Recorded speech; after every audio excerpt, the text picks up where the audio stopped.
أعوذ بالله من الشيطان الرجيم. بسم الله الرحمن الرحيم.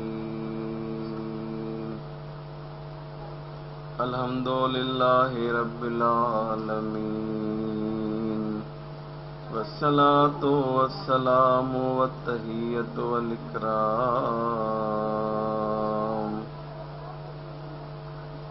على النبي الأمي العربي القرشي المكي المدني الأبتهي التهامي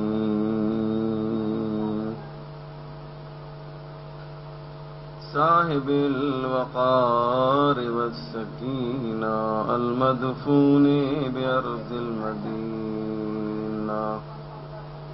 العبد المؤيد الرسول المسدد المصطفى الأمجد المحمود الأحمد حبيب إله العالمين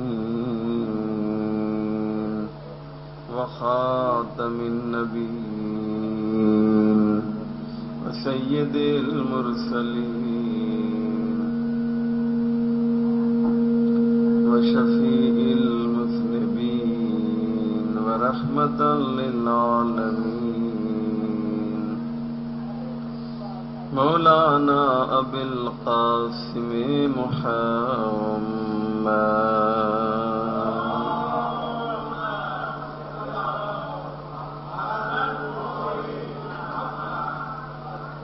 وعليه الطيبين الطاهرين المعصومين المظلومين ولعنة الله على أعدائهم أجمعين من يومنا هذا إلى صباح يوم الدين.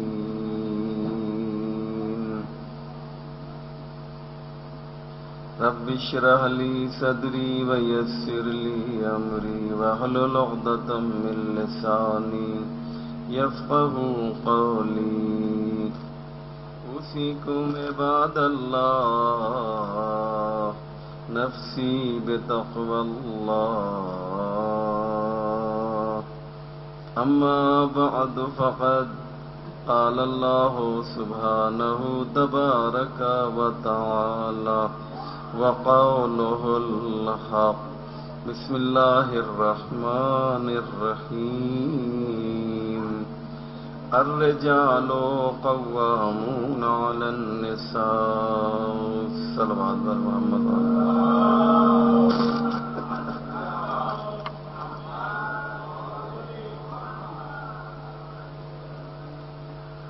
مومنین کرام،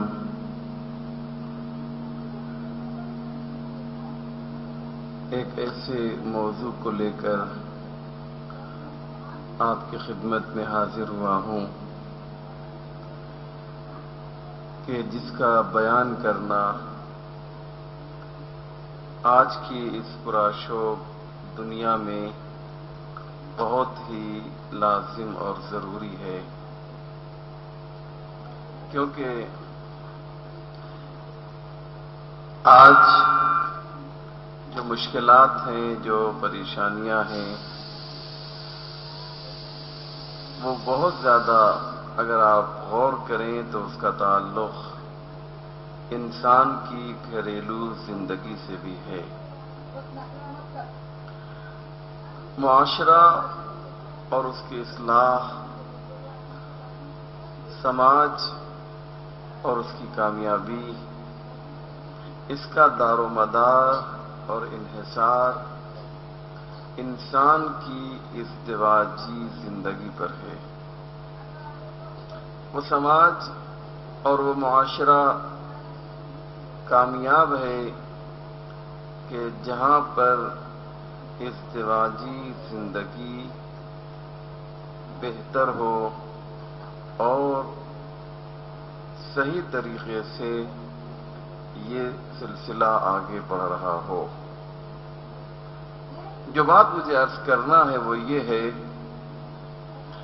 کہ دین اسلام نے شادی اور ازدواج کو بہت زیادہ اہمیت دی ہے، اور یہی وجہ ہے مومنین کہ بقیہ مذاہب میں شادی کا تذکرہ بھی نہیں ملتا ہے۔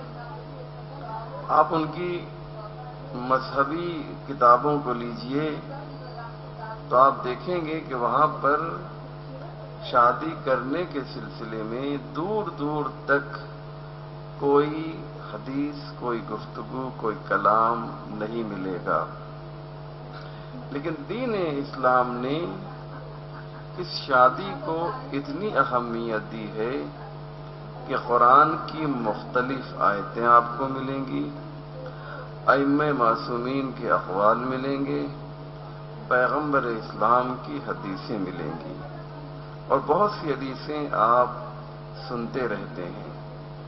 وَأَنكِحُوا الْأَيَامَ مِنكُمْ وَالصَّالِحِينَ مِنْ عِبَادِكُمْ وَإِمَائِكُمْ إِن يَكُونُوا فُقَرَاءَ يُغْنِهِمُ اللَّهُ مِنْ فَضْلِهِ وَاللَّهُ وَاسِعٌ عَلِيمٌ۔ النِّكَاحُ مِنْ سُنَّتِي فَمَنْ رَغِبَ عَنْ سُنَّتِي فَلَيْسَ مِنِّي۔ تناكحوا تناسلوا تكسروا فإني أباهي بكم الأمم يوم القيامة ولو بالسقط وعاشروهن بالمعروف۔ یہ جو قرآن کی آیت اور حدیث میں نے آپ کے سامنے پیش کی، اس کا ترجمہ آپ برابر سنتے رہتے ہیں، مجھے تفصیل میں جانے کی ضرورت نہیں ہے۔ قرآن کہتا ہے کہ انکحوا الایام منکم والصالحین من عبادکم وامائکم۔ دیکھو اللہ کے بندو، انکحوا الایام، تم میں جو شادی شدہ نہیں ہے، ایاما یعنی بیچلرز، جو تم میں شادی شدہ نہیں ہیں انہیں شادی کرنا چاہیے۔ انکحوا الایام منکم والصالحین من عبادکم وامائکم، جو صالح ہیں، جو نیک ہیں، ان تمام مومنین اور مومنات کو، بندوں کو، ان یکونوا فقراء یغنہم اللہ من فضلہ، اگر یہ سب کے سب فقیر ہیں، ان یکونوا فقراء،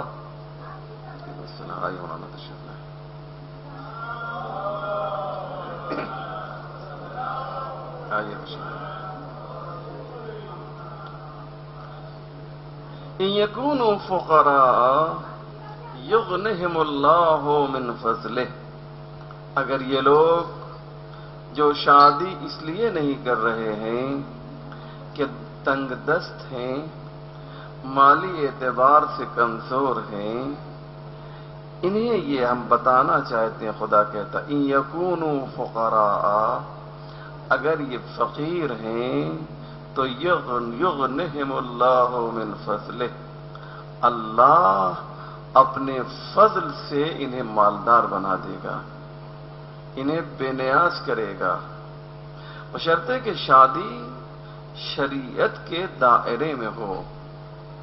اب غور کیجیے، واللہ واسع علیم، اور اللہ تو واسع ہے اور اللہ جاننے والا ہے، وسعت عطا کرے گا تمہاری رزق میں، کشائش پیدا کرے گا، تمہارے رزق میں اضافہ کرنے والا ہے خدا۔ لہذا عزیزو، دین اسلام نے، آپ غور کیجئے، شادی کے لیے کتنی توجہ دلائی، اور دیگر مذاہب میں اگر آپ دیکھیں تو شادی ایک بہت ہی کثیف اور میلی چیز کا نام ہے۔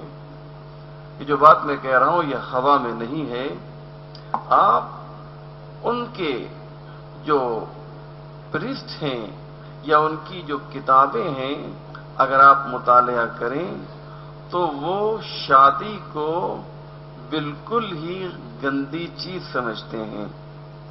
ان کا اعتقاد اور ان کا نظریہ یہ ہے کہ شادی ایک ایسی گندی چیز ہے جو انسان کو اللہ تک پہنچنے سے روکتی ہے، جو انسان کی معنویت میں کمی لاتی ہے، جو انسان کے باطن کو ضعیف کرتی ہے۔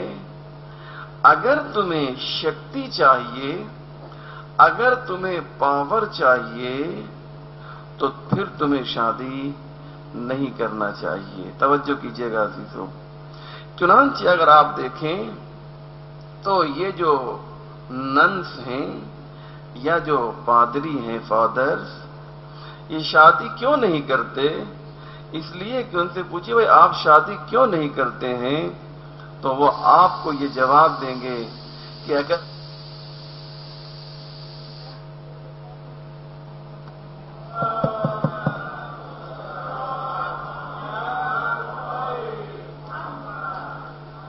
وہ جواب یہ دیتے ہیں کہ اگر ہم شادی کر لیں گے تو ہماری معنویت میں کمی پیدا ہو جائے گی۔ اور آپ جس ملک میں رہتے ہیں، آپ ان کے مذاہب کے افراد سے پوچھئے، مذہب کے لوگوں سے پوچھئے، تو وہ آپ کو یہ جواب دیں گے کہ ہمیں اگر شکتی حاصل کرنا ہے، ہمیں اگر طاقت حاصل کرنا ہے، تو ہمیں سنیاسی بننا ہوگا۔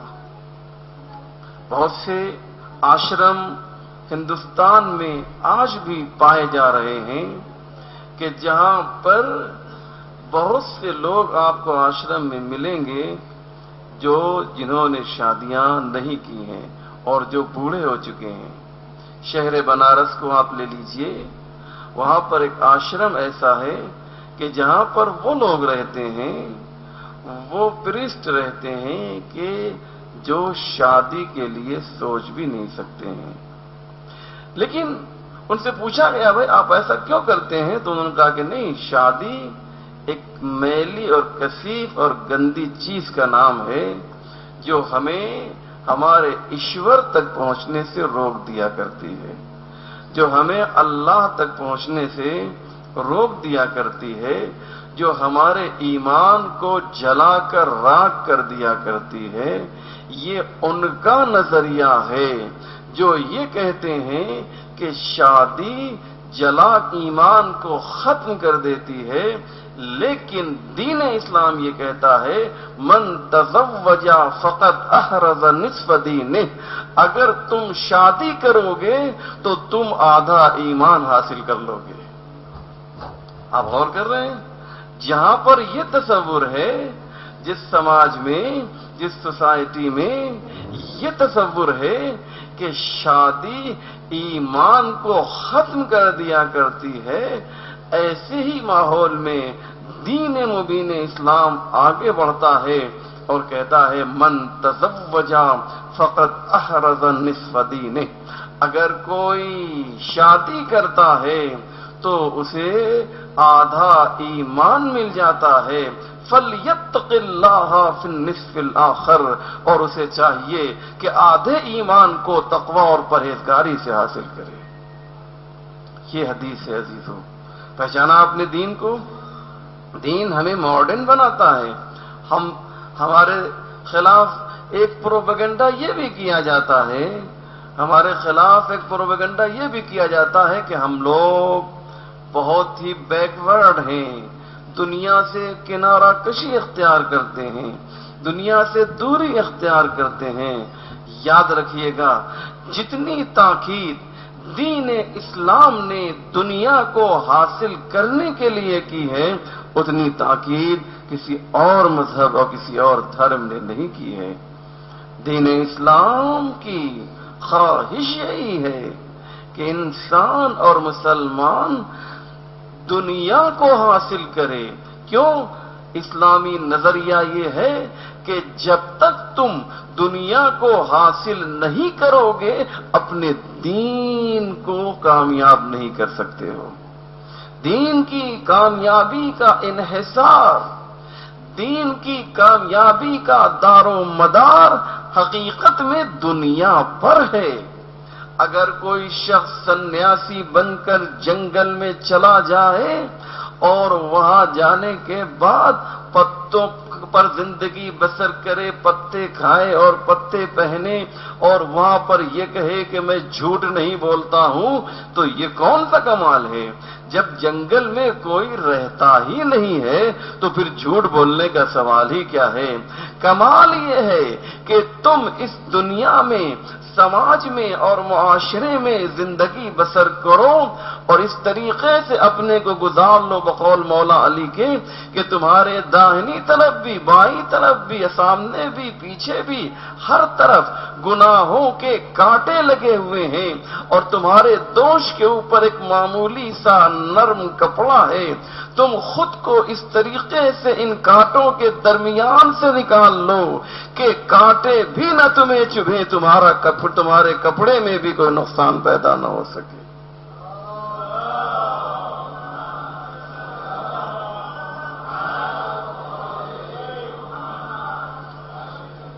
عزیزان محترم، یہ شادی، اسی لیے دین اسلام نے کیا کہا، بہت توجہ کیجیے کہ ایک مرد اگر مجرد ہے، غیر شادی شدہ ہے، یا ایک عورت غیر شادی شدہ ہے، تو دین اسلام کہتا ہے کہ ناقص ہے، وہ کامل نہیں ہے۔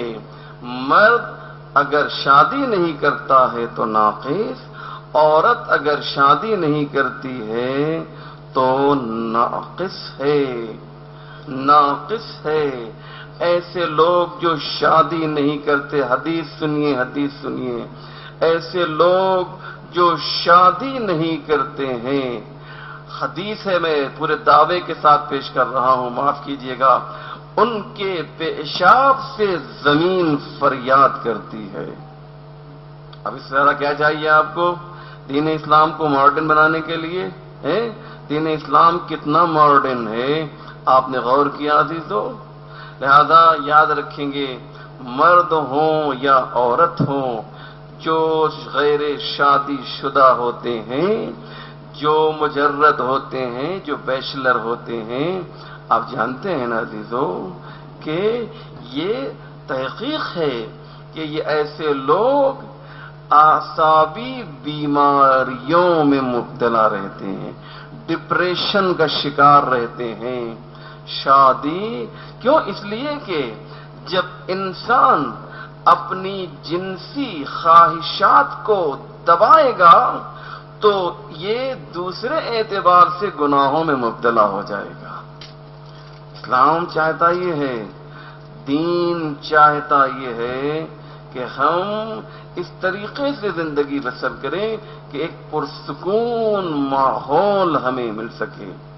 لہذا عزیزان محترم، بہت سی باتیں ہیں جسے دین اسلام نے خود بیان کیا ہے۔ عورت سے کہا کہ کیسا مرد ہونا چاہیے، مردوں سے کہا کہ کیسی شریک حیات ہونا چاہیے۔ ایک ایک چیز کے اوپر، ان تمام چیزوں پر دقیق نگاہیں مرکوز کی ہیں دین اسلام نے، توجہ کے ساتھ بہت سی باتوں کو بیان کیا ہے۔ مرد کیسا ہو، عورت کیسی ہو، پوچھا گیا معصوم سے بچوں کی تربیت کب کرنا چاہیے، کتنے سال کے بچے ہو جائیں تو تربیت شروع کی جائے۔ جملہ سنیے عزیزو، جملہ سنیے، قیامت کا جملہ ہے۔ معصوم نے فرمایا کہ بچوں کی تربیت پیدا ہونے کے بعد نہیں کی جاتی ہے، پیدا ہونے سے پہلے ہی تربیت شروع کر دینی چاہیے۔ غور کیجئے عزیزو، کیسے کیسے نقطے ہیں، کیسے کیسے پوائنٹس ہیں جو دیا گیا۔ اس لیے عزیزان محترم، پیدائش کے پہلے آج جو بات مجھے بیان کرنی ہے بہت قیمتی اور بہت اہم باتیں ہیں، انشاءاللہ اس پر آپ جو ہے توجہ دیں گے۔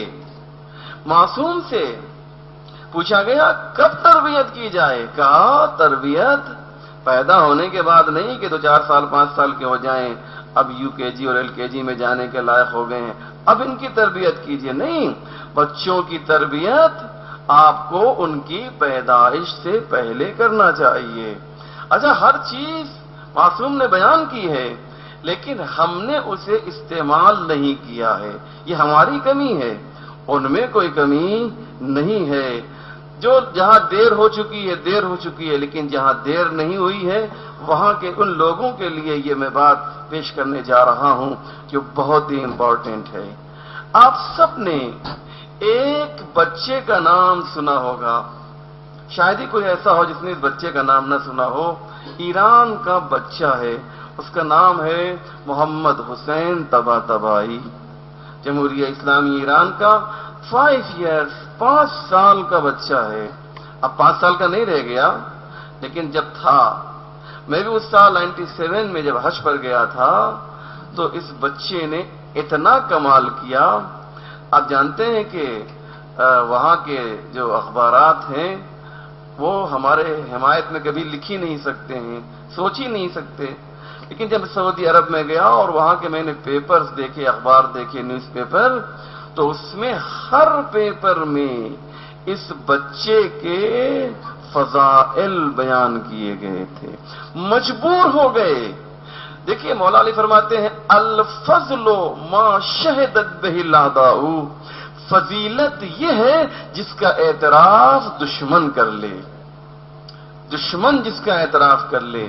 یہ بچہ 5 سال کا ہے، یہ بچہ محب اہل بیت ہے، اور وہاں کا کنگ. حج کے زمانے میں سارے حکمران جو سعودی عرب کے ہیں بہت زیادہ بزی رہتے ہیں، مختلف شخصیتیں آتی ہیں ان کا استقبال کرنا.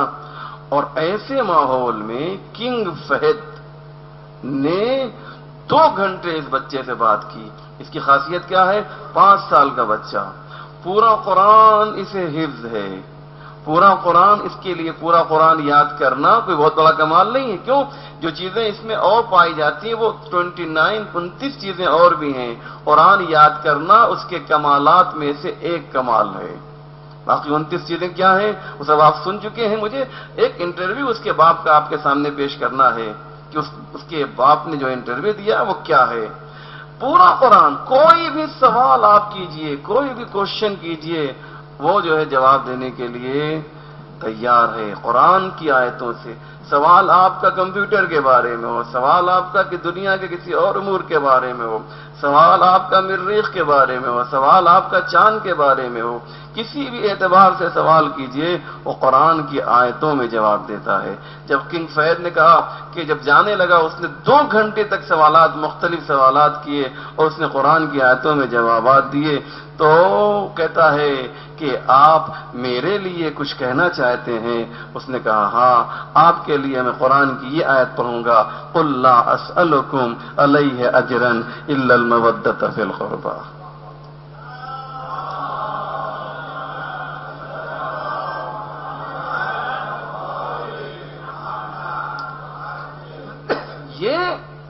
یہ جو بچہ ہے 5 سال کا، اور اس طریقے سے مجھے یاد آ رہا ہے کہ کسی نے بڑی اچھی بات کہی تھی کہ ہم لوگ جب اپنے ائمہ معصومین کے بارے میں بیان کرتے ہیں کہ ہمارے اماموں نے بچپنے میں یہ فضائل و کمالات ظاہر کیے تو لوگوں کو یقین نہیں ہوتا ہے. جنہیں ہمارے ائمہ معصومین کے بچپنے میں جو فضائل انہوں نے ظاہر کیے ہیں، ان فضائل کے بارے میں اگر شک ہے تو آئیں انہی کی نسل سے ان کے ایک فرزند کو دیکھیں جو معصوم نہیں ہے، جو امام نہیں ہے، جو اللہ کی جانب سے نہیں آیا ہے، لیکن اس طریقے سے بچپنے میں علوم و کمالات کا اظہار کر رہا ہے. سوچو جب ایک غیر معصوم کی یہ شان ہے تو اس معصوم کی شان کیسی ہوگی ہے. لہذا عزیزان محترم، بہت ہی اہم انٹرویو ہے جو میں آج آپ کے سامنے پیش کرنا چاہتا ہوں کہ یہ جو باتیں میں نے آپ کے سامنے پیش کی یہ سب مقدمہ اور تمہید اس ایک انٹرویو کے لیے ہے.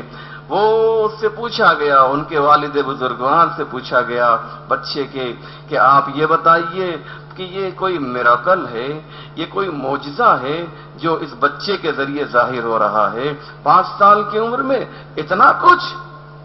آپ سوچئے دیوان محتشم کاشانی، پورے دیوان کو اس نے 5 سال کی عمر میں یاد کر لیا. اصول کافی کو اس نے یاد کیا. یہاں پر 2-4 شعر یاد نہیں ہوتے ہیں، پتہ نہیں کتنے 100 شعر ہوں گے جو 5 سال کی عمر میں اس بچے نے یاد کر لیا. جو لوگ شعر یاد کرتے ہیں یا شعر پڑھتے ہیں انہیں معلوم ہے یہ کتنا مشکل مرحلہ ہے. اصول کافی کی ساری حدیثیں 5 سال کی عمر میں زبانی یاد کر لیں. اتنی باتیں اور بہت سی چیزیں جو آپ سب جانتے ہی ہیں.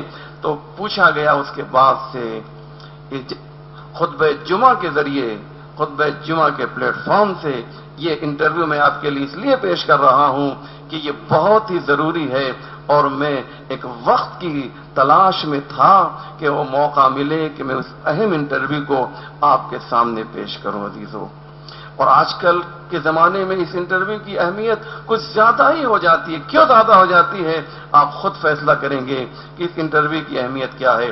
اس کے باپ سے پوچھا گیا کہ یہ بتاؤ کہ یہ بچہ جو تمہارا ہے، یہ محمد حسین طباطبائی، یہ اس میں کوئی اعجاز ہے، معجزہ ہے، یہ معجز نما ہے؟ کہا نہیں، کوئی معجزہ نہیں ہے، کوئی اعجاز نہیں ہے. یہ میرا بچہ تمام بچوں کی طرح سے ہی ہے، نارمل بچہ ہے. اس میں کوئی غیر معمولی کمالات، فضائل یا اس کا دماغ کوئی بہت زیادہ غیر معمولی نہیں ہے.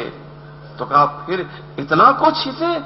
ہمارے بچے تو 5 سال کی عمر میں زاربند پیجامے کا زاربند باندھنا بھی نہیں جانتے ہیں. یہ جملہ سنیے گا عزیزو، 5 سال کی عمر میں پیجامے کا زاربند بھی نہیں باندھ سکتے، اور یہ ہے کہ اس طریقے سے علوم و کمالات کا اظہار کر رہا ہے. ایک علم و کمالات کا سمندر ہے جو موجیں مار رہا ہے. کہا سنو گے؟ سنیے عزیزو سنیے. کہا سنو گے؟ تمہیں بتائیں کہ وجہ کیا ہے؟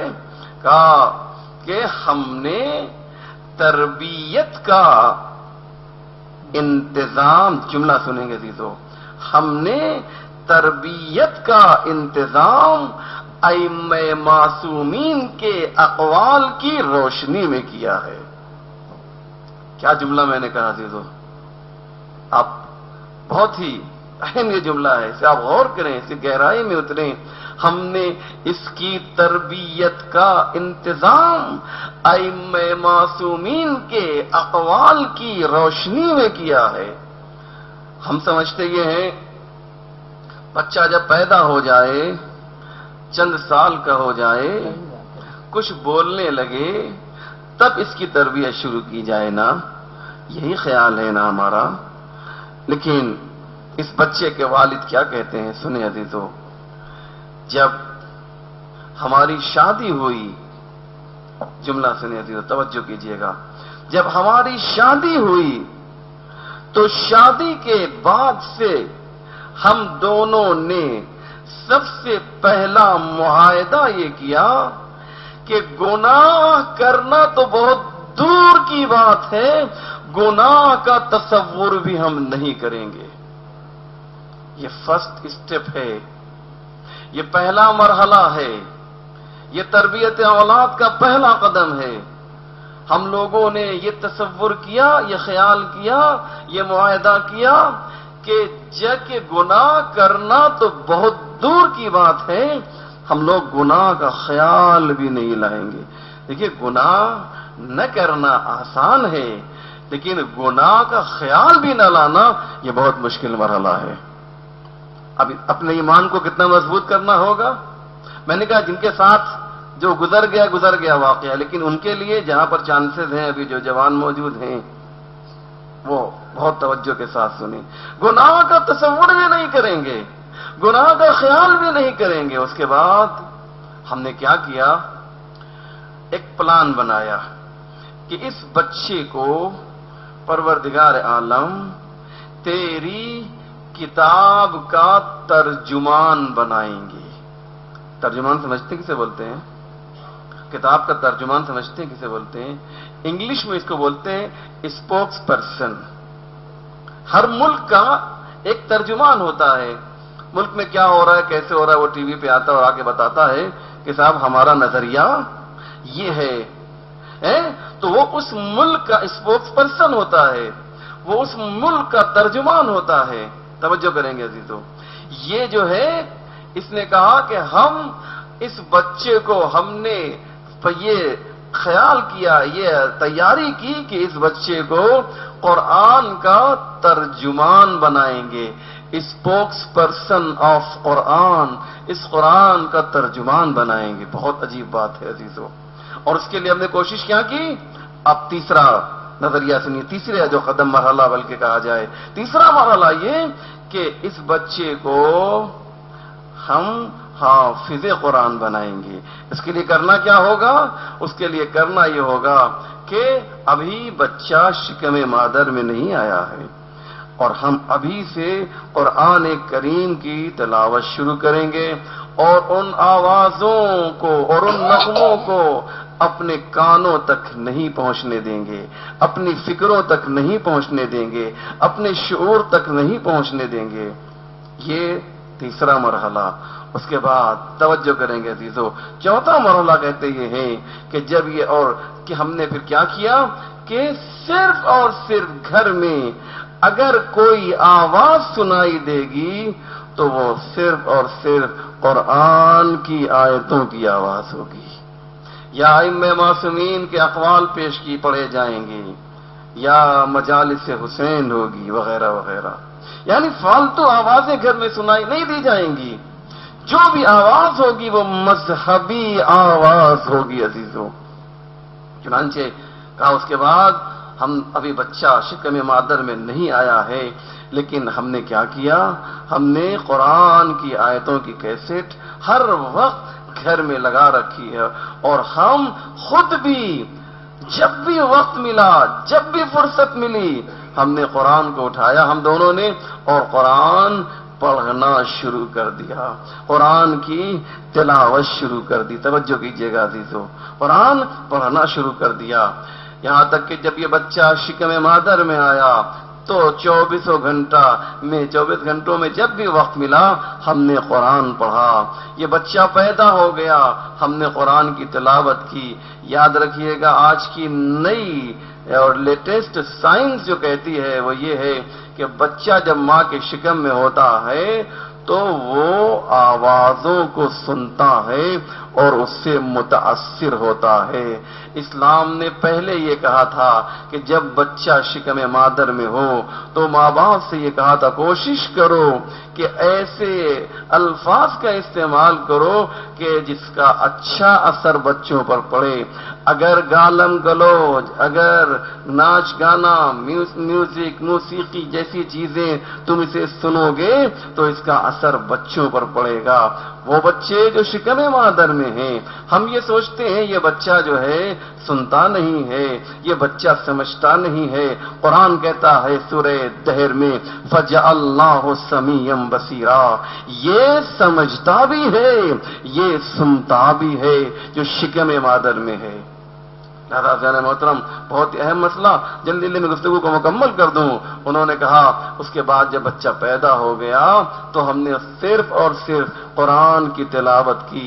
جب ماں کے شکم میں بچہ سن رہا ہے، جب ماں کے شکم میں ہے اور ہماری آوازوں سے متاثر ہو رہا ہے، تو جب شکم مادر سے باہر آ جائے گا تب کچھ زیادہ ہی متاثر ہوگا، ہے یا نہیں ہے؟ کچھ زیادہ ہی متاثر ہوگا۔ ہم سوچ رہے ہیں اس بچے کے کان میں کوئی آواز نہیں آ رہی ہے، حقیقت یہ ہے کہ یہ بچہ تمام باتوں کو سن رہا ہے۔ ماں باپ میں جھگڑا ہو رہا ہے، بچہ سن رہا ہے۔ ماں باپ جو ہے موسیقی سن رہے ہیں، بچہ سن رہا ہے۔ گانا سن رہے ہیں، بچہ سن رہا ہے۔ اور اس کے بعد اس کا ریئیکشن کیا ہوتا ہے کہ جب یہی ماں باپ بوڑھے ہو جاتے ہیں تو بچہ ریموٹ کنٹرول لے کر آتا ہے، ماں باپ کہتے ہیں مجھے سونا ہے، بچہ کہتا ہے مجھے گانا سننا ہے۔ تو یہ جو ہو رہا ہے گھوم پھر کر اس کا ریئیکشن، اس کے منفی اثرات جو ہیں وہ کس کو مل رہے ہیں؟ وہ بچوں کو مل رہے ہیں، ماں باپ کو مل رہے ہیں۔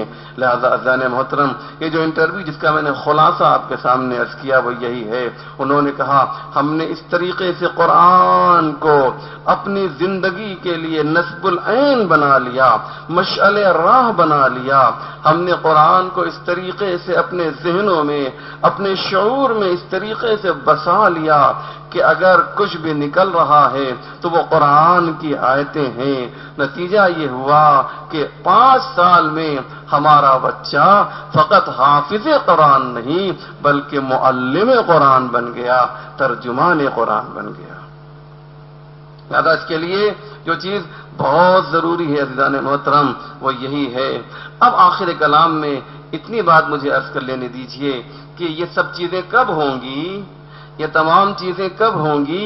جب ہم شریک حیات کے انتخاب میں قرآن پسند بیوی لے کر آئیں۔ قرآن پسند، ایسا نہ ہو کہ قرآنی آیات سے، قرآن کریم کی نورانی آیتوں سے اسے نفرت ہو۔ یہ تم نے کیا کر رکھا ہے، یہ کیا قرآن کیے ہوئے ہو؟ کوئی قاعدے کی کیسٹ لگاؤ، کوئی قاعدے کی فلم لگاؤ، کوئی قاعدے کی میوزک لگاؤ، کوئی قاعدے کا گانا لگاؤ، کوئی لیٹسٹ اور میٹھی آواز سناؤ، یہ کیا؟ تو لہذا عزیزو اسی لیے دین اسلام نے کہا کہ تم فقط حسن و جمال و خوبصورتی و مال پر نہ جاؤ۔ اگر یہ ہے تو بڑی اچھی بات ہے، حسن ہونا بری بات نہیں ہے، صاحب مال ہونا بری بات نہیں ہے۔ کیوں؟ اس لیے کہ اس کا فائدہ بھی اپنی جگہ پر ہے، لیکن حسن و جمال ہو لیکن اخلاق نہ ہو، حسن و جمال ہو لیکن ایمان ضعیف اور کمزور ہو۔ تو مجھے ایک بزرگ عالم دین کا وہ جملہ، قیامت کا جملہ یاد آ رہا ہے کہ کیریکٹر نہیں ہے لیکن حسن و جمال ہے، لیکن خوبصورتی ہے۔ تو انہوں نے بڑی اچھی بات کہی کہ اگر تمہیں ایک خوبصورت بیوی کی ضرورت ہے تو یاد رکھو تمہارے بچوں کو ایک خوبصورت ماں کی ضرورت ہے، ایک خوبصورت ماں کی۔ فقط خوبصورت اگر ہے، فقط خوبصورت نہیں، خوبصورت بھی ہونا چاہیے، اگر ہے تو اچھی بات ہے، لیکن خوبصورتی کو معیار نہ بناؤ، خوبصورتی کو معیار بناؤ۔ سیرت اچھی ہونا چاہیے اور اس کے ساتھ اگر صورت بھی ہے تو کوئی اس میں مذائقہ نہیں ہے عزیزان محترم۔ لہذا آخر میں جو ہے ایک حدیث میں آپ کے سامنے پیش کرتا ہوں اور ختم کرتا ہوں کہ پیغمبر اسلام حضرت محمد مصطفیٰ صلی اللہ علیہ وآلہ وسلم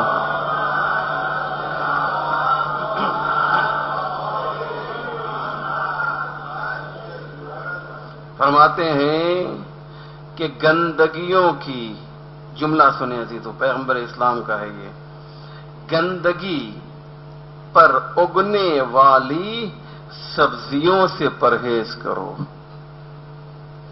گندگی پر، کچرے پر اگنے والی سبزیوں سے پرہیز کرو۔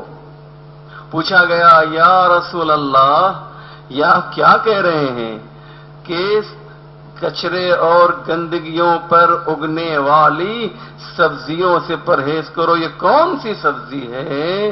تو پیغمبر نے فرمایا المرأۃ الحسنہ فی منبت السوء، پیغمبر نے فرمایا یہ وہ خوبصورت عورت ہے جو برے ماحول میں پلی ہو، یہ خوبصورت عورت جو برے ماحول میں پلی ہو اس سے پرہیز کرو۔ اب آپ سمجھ گئے دین اسلام کیا چاہتا ہے، دین اسلام کی خواہش کیا ہے۔ آخر کلام میں اپنی تقریر کا خلاصہ جو لوگ بعد میں آئے ہیں ان کے لیے میں عرض کر دوں کہ میری تقریر کا خلاصہ اگر چند جملے میں پیش کیا جائے تو یہی ہوگا کہ دین اسلام نے سب سے زیادہ یا بہت زیادہ تاکید شادی کرنے کے لیے کی ہے۔ حدیث آپ کے سامنے پیش کی کہ پیغمبر اسلام کو سخت نفرت ہے ان لوگوں سے جو شادی نہیں کرتے، اور وہ حدیث بھی میں نے آپ کے سامنے پیش کی کہ جو غیر شادی شدہ ہیں پیغمبر فرماتے ہیں اس کے پیشاب سے زمین فریاد کرتی ہے، یاد رکھیے. اس لیے بہت زیادہ، اور بہت سے لوگ کہتے ہیں کہ شادی ہم اس لیے نہیں کر پا رہے ہیں کہ ہمارے پاس گھر نہیں ہے، ہمارے پاس یہ نہیں ہے، وہ نہیں ہے، ماحول ایسا ہے گھر کا وغیرہ وغیرہ.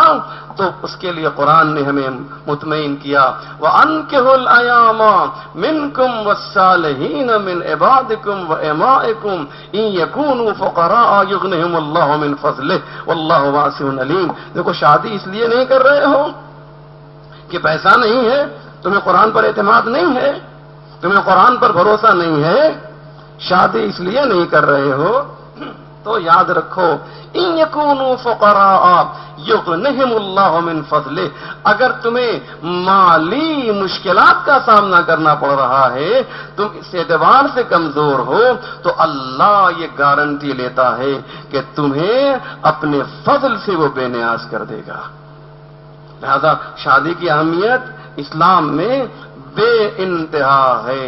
من تزوج فقد احرز نصف دینہ، جس نے شادی کی ہے اس نے آدھا دین حاصل کر لیا. فلیتق اللہ فی النصف الاخر، اور جو باقی آدھا دین ہے اسے تقوی الہی کے ذریعے سے حاصل کرو. 50% دین ہے شادی. جہاں جس سماج میں ہم رہ رہے ہیں، جس ملک میں رہ رہے ہیں، وہاں شادی یعنی ایمان کا ضائع کرنا ہے، ایمان کا کو جلا دینا ہے. دیگر مذاہب میں آپ جانتے ہی ہیں کہ شادی اس لیے نہیں کریں گے، ایمان نہیں ختم ہو جائے گا. اسی ماحول میں دین اسلام پکار کر کہہ رہا ہے کہ شادی کرو گے تو تمہارا ایمان محفوظ ہو جائے گا. ایک دم کانٹراڈکشن ہے، ایک دم تضاد ہے اس نظریے میں اور اس نظریے میں. ہمیں اختیار ہے کہ ہمیں کس نظریے کو اپنانا چاہیے. پروردگار عالم سے دعا ہے ہماری جن بہنوں کی جن بھائیوں کی شادی نہیں ہو رہی ہے، پروردگارا تو غیب سے ان کی شادیوں کا انتظام فرما. بسم اللہ الرحمن الرحیم. قل هو اللہ احد اللہ الصمد لم یلد ولم یولد ولم یکن له کفوا احد.